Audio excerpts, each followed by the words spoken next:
काल या कणकवलीमध्ये उमेदवारी भरत असताना या भागाचे आधी खासदार राणे म्हणाले, खरं तर राणेंच्या सर्टिफिकेटची या जिल्ह्यातल्या जनतेला गरज नाही, पण राणे म्हणाले की राणेला फक्त असं दिसतं की जी आपली जी 2 मुलं आहेत आणि आपण स्वतः हेच फक्त या जिल्ह्यामध्ये सज्जन आहे, बाकी सगळी जी सर्वसामान्यांची मुलं आहेत ही कार्टी आहे.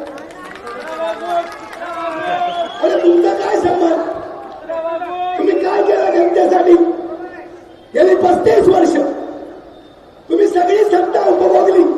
या माझ्या जनतेने तुम्हाला डोक्यावर घेतलं, मंत्री केलं, आमदार केलं, खासदार केलं, मुख्यमंत्री केलं, केंद्राचा उद्योग मंत्री केला. आपण 35 वर्षात काय केलं? स्वतःचे हॉटेल, स्वतःचे पेट्रोल पंप, स्वतःची इंजिनिअरिंग कॉलेज, स्वतःचं मेडिकल कॉलेज, सगळं जे काय आहे ते स्वतःच आपण या ठिकाणी उभं केलं. माझ्या सर्वसामान्य माणसासाठी आपण काय केलेलं नाही. आणि म्हणून ही जी काय आज उपस्थिती होती, ही उपस्थिती ही प्रस्थापितांच्या विरोधामध्ये होती, ही उपस्थिती घराणेशाहीच्या विरोधामध्ये होती, ही उपस्थिती भ्रष्टाचाराच्या विरोधामध्ये होती. आणि म्हणून येणाऱ्या 20 तारीखला या जिल्ह्यामध्ये शिवसेना आणि महाविकास आघाडीची एक सुनामी येणार आहे. या सुनामी लाटेमध्ये आपला राणे परिवार हा इथून राजकारणातला संपून जाणार आहे. ही राजकीय प्रवृत्ती या जिल्ह्यातला मतदार या जिल्ह्यामध्ये गाजणार आहे, ही वस्तुस्थिती आहे. आणि म्हणून 23 तारीखला या विधानसभेच्या निवडणुकीमध्ये कुडाळ मालवण असेल, सावंतवाडी असेल, या तिन्ही मतदारसंघामध्ये शिवसेना आणि महाविकास आघाडीचा उमेदवार विजयी होईल. आणि महाराष्ट्राच्या विधानसभेमध्ये या जनतेचं प्रतिनिधित्व करेल. खूप झाली दादागिरी, खूप झाली प्रलोभनं, खूप झाले आमिष, खूप झालं पैशाचं वाटप. आता लोक तुमच्या पैशाला सुद्धा भुलणार नाही. तुम्हाला तुमची जागा या जिल्ह्यामध्ये दाखवली.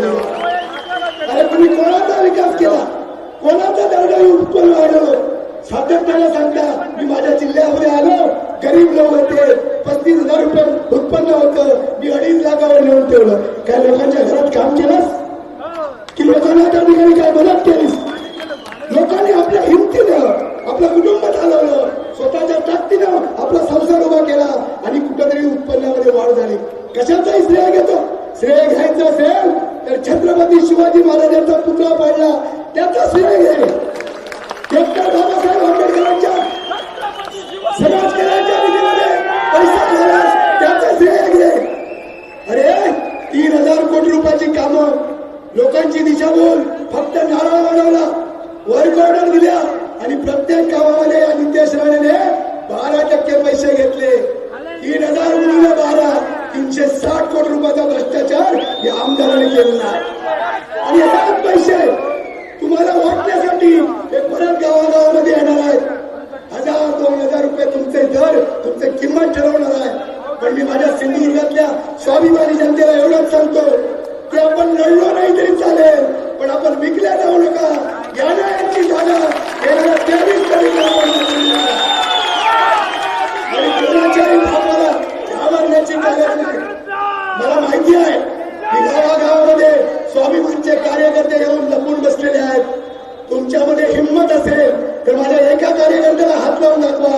आता कार्यकर्ता तुम्हाला कुठं तोडीस तोड उत्तर दिल्याशिवाय शिवसेनेची महाविकास आघाडीची ताकद आहे. मी उद्धव साहेबांना सांगतो, साहेब जी निष्ठा आणि जो विश्वास हा माझ्यासारख्या कार्यकर्त्यावर आपण दाखवणार आणि एक जबाबदारीचं पद, एक पक्षाचा अधिकृत हे मी ही उमेदवारी माझ्यावर दिला. मी या जिल्ह्यामध्ये शिवसेना आणि महाविकास आघाडी हा पक्ष एक क्रमांकावर नेण्याचा प्रयत्न करेल. नुसती आमदारकी नाही, इथून पुढे येणाऱ्या सगळ्या निवडणुकीमध्ये या जिल्हा परिषद असतील, पंचायत समिती असतील, नगरपालिका असतील, ग्रामपंचायती असतील, माझा सर्वसामान्य कार्यकर्ता हा मोठा झाला पाहिजे. जनतेचा विश्वास त्याच्या हातामध्ये आहे, जनतेचं नेतृत्व त्याच्या हातामध्ये आहे. आणि म्हणून प्रत्येक कार्यकर्त्यांनी आपली जबाबदारी ओळखा. तुमच्या युवावर, तुमच्या ताकदीवर मी या व्यासपीठावर ही भाषा बोलतोय, पण तुम्ही तुमची जबाबदारी वाढलेली आहे. 23 तारीख पर्यंत आपण दिवाळीच्या निमित्तानं मी तुम्हाला आधीच शुभेच्छा देतो. पण दिवाळी संपल्यानंतर जे 18 दिवस आहे, या 18 दिवसामध्ये प्रत्येक घरामध्ये जा, प्रत्येक उमऱ्यामध्ये जा, चुलीमध्ये जा, चुलीपर्यंत जा आणि जनतेला सांगा या जिल्ह्यामध्ये शिवसेनाच का पाहिजे, या जिल्ह्यामध्ये महाविकास आघाडी का पाहिजे आणि या मतदारसंघामध्ये संदेश पारकर का पाहिजे ही भूमिका सांगा. आणि म्हणून सगळ्यांचा आभार मानतो आणि तुमची ऊर्जा, तुमचा जोश मला विजयाकडे नाही या विश्वास या ठिकाणी व्यक्त करतो. पुन्हा एकदा दिवाळीच्या शुभेच्छा देतो. आमचे दिवसभरातले सर्व अपडेट्स, ताज्या घडामोडी आणि थेट लाईव्ह पाहण्यासाठी सबस्क्राईब करा, लाईक करा कोकणचं नंबर 1 महा चॅनल कोकण 7 लाईव्हचं YouTube चॅनल.